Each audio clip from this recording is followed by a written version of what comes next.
एक tennis player का अपनी ही ब्रदर इन लॉ की फियांसे के साथ अफेयर हो जाता है। अब आगे क्या होगा ये हम जानेंगे हमारी आज की मूवी मैच पॉइंट में, जो 2005 में आई हॉलीवुड थ्रिलर मूवी है। मूवी स्टार्ट होने से पहले आप सभी से रिक्वेस्ट है कि आप चैनल को सब्सक्राइब करके ऑल नोटिफिकेशन बेल को दबा दें। तो चलते हैं मूवी की तरफ। मूवी स्टार्ट होती है और हम हमारे मेन कैरेक्टर क्रिस को देखते हैं। क्रिस एक बहुत ही सक्सेसफुल टेनिस प्लेयर था। उसे अलग अलग जगह जाना पड़ता था, पर यह लाइफ उसे अच्छी नहीं लगी।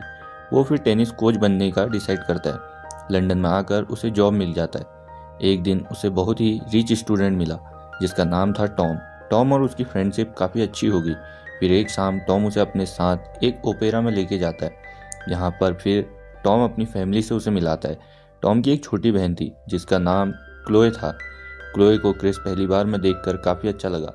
फिर अगले दिन टॉम क्रिस को कॉल कर कर बताता है कि तुम मेरी बहन को काफ़ी अच्छे लगे। उसने वीकेंड पर तुमको हमारी फैमिली के साथ इनवाइट किया है। फिर इन सबको हम वीकेंड पर साथ देखते हैं जहाँ क्रिस क्लोए को टेनिस सिखाता है। इन दोनों के बीच काफ़ी बातें हुई। क्लोए क्रिस से काफ़ी इंप्रेस हुई क्योंकि क्रिस एक गरीब घर से उठकर प्रोफेशनल टेनिस प्लेयर बना था। इसके बाद हम घर में नोला को देखते हैं। उसे टेबल टेनिस में कोई नहीं हरा पा रहा था। क्रिस उसे हरा देता है। फिर नोला उसके साथ फ्लर्ट करने लग गई, जिस पे क्रिस उससे कहता है कि तुम्हारे लिप्स बहुत सेंशुअल हैं। इनकी गर्मा गर्म बातों के बीच फिर टॉम आ जाता है। टॉम नोला को क्रिस से इंट्रोड्यूस करवाता है। टॉम क्रिस को बताता है कि ये मेरी फियांसे है। दरअसल नोला एक हीरोइन बनना चाहती थी, पर अभी वो स्ट्रगल कर रही थी। टॉम की माँ को उसका ये प्रोफेशन अच्छा नहीं लगता, इसलिए वो इस शादी के खिलाफ है।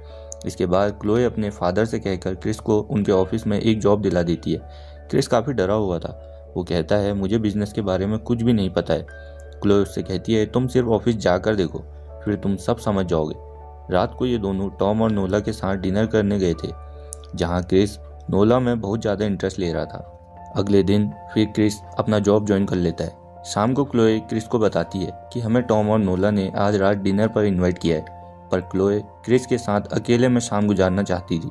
जिस पर क्रिस कहता है हम कभी भी अपनी शाम को अकेले गुजार सकते हैं, पर हमें आज वहाँ जाना चाहिए। ये दोनों फिर डिनर के लिए गए, पर वहाँ नोला नहीं थी क्योंकि वो आज अपने ऑडिशन में गई हुई थी। अगले दिन रास्ते में क्रिस को नोला मिलती है। नोला का ऑडिशन था तो वो काफ़ी नर्वस थी।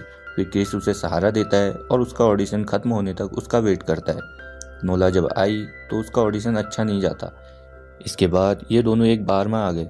यहाँ इनकी बातों से हमें पता लगता है कि नोला के फादर उसे बचपन में छोड़कर चले गए थे। उसे फेम कमाना था तो इसलिए वो एक्ट्रेस बनना चाहती थी। फिर क्रिस नोला से फ्लर्ट करने लग गया, जिस पे नोला कहती है कि क्लोए के घर वाले तुम्हारी और क्लोए की शादी करवाने की तैयारी कर रहे हैं, तुम अपना रिलेशन खराब मत करो।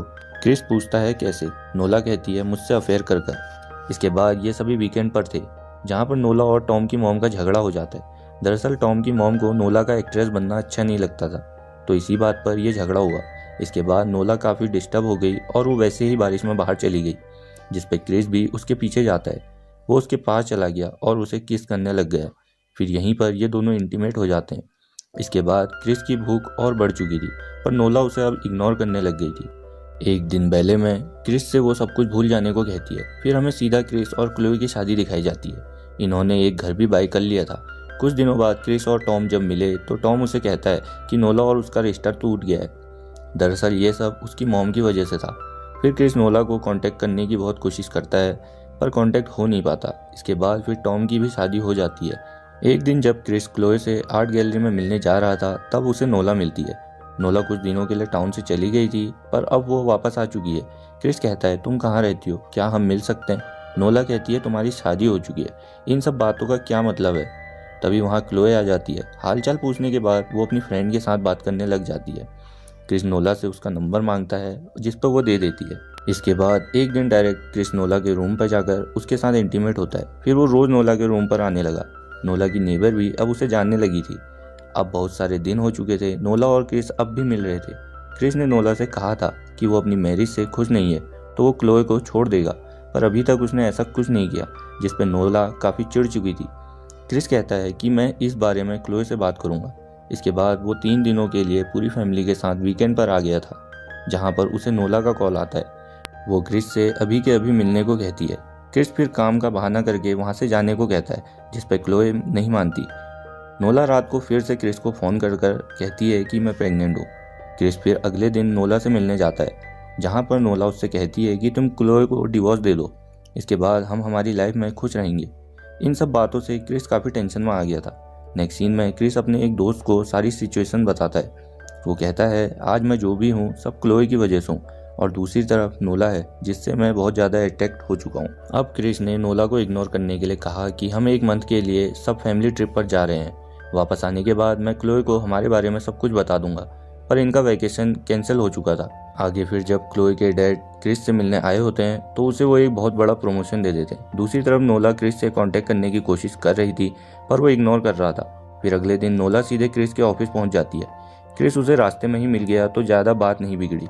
इन दोनों में काफ़ी झगड़ा हुआ, जिस पर नोला ने कहा अगर तुम किसी से कुछ नहीं कह सकते तो मैं सबको सब कुछ बता दूंगी। अब क्रिस की रातों की नींद उड़ चुकी थी। वो फिर अपने ससुर के घर जाकर एक गन चोरी कर लाता है। अगले दिन फिर वो नोला को कॉल कर कहता है कि मैंने क्लोए को हमारे बारे में सब कुछ बता दिया है। आज शाम को 7 बजे हम तुम्हारे घर पर मिलेंगे। फिर शाम को नोला के घर पर वो 1 घंटे पहले ही पहुंच गया। वो नोला के नेबर के वहाँ पर जाता है, अपनी गन को रेडी करता है और उसे मार डालता है। फिर बुढ़िया की ज्वेलरी ले लेता है ताकि सबको लगे कि यहाँ पर चोरी हुई है। फिर शाम को जब नोला आई तो वो उसे भी शूट कर देता है। फिर अगले दिन मर्डर की खबर अखबार में भी आ चुकी थी। सभी घर वालों को नोला के लिए बुरा लगता है। शाम को फिर क्रिस उस गन को क्लोए के फादर के वहाँ रखकर आ जाता है। उसके अगले दिन फिर क्रिस को पुलिस का कॉल आता है। वो उससे बात करना चाहते थे। फिर जब वो पुलिस से मिलने जा रहा था तो तब वो रास्ते में नेबर की सारी ज्वेलरी को पानी में फेंकता है, पर हम देखते हैं कि रिंग पानी में नहीं गिरती। पुलिस उससे उसके और नोला के बारे में पूछती है तो वो कहता है कि वो मेरी ब्रदर इन लॉ की फियांसे थी। फिर पुलिस उसे नोला की डायरी दिखाती है जिसमें नोला ने उसके और क्रिस के रिलेशन के बारे में सब कुछ लिखा हुआ था। वो काफ़ी डर गया और कहता है कि हाँ हम दोनों में अफेयर था, पर यह बात मैं आपको डायरेक्टली कैसे बता सकता हूँ।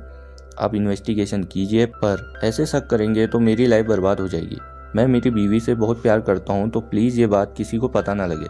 फिर एक पुलिस वाले को ये सारा खेल समझ में आ जाता है, पर हमने देखा था कि रिंग पानी में नहीं गिरी थी। तो वही रिंग एक चर्ची को मिल जाती है जिसे पुलिस ने पकड़ लिया है, और अब सारा का सारा फेम उस पर चला जाता है। क्रिस यहाँ पर बाल बाल बच जाता है। इसी के साथ ये मूवी एंड हो जाती है। अगर आपको एक्सप्लेनेशन पसंद आई तो वीडियो को लाइक कर दें, चैनल को सब्सक्राइब कर ऑल नोटिफिकेशन बेल को दबा दें और चैनल को सपोर्ट करें। तो मिलते हैं नई मूवी के साथ, तब तक के लिए बाय।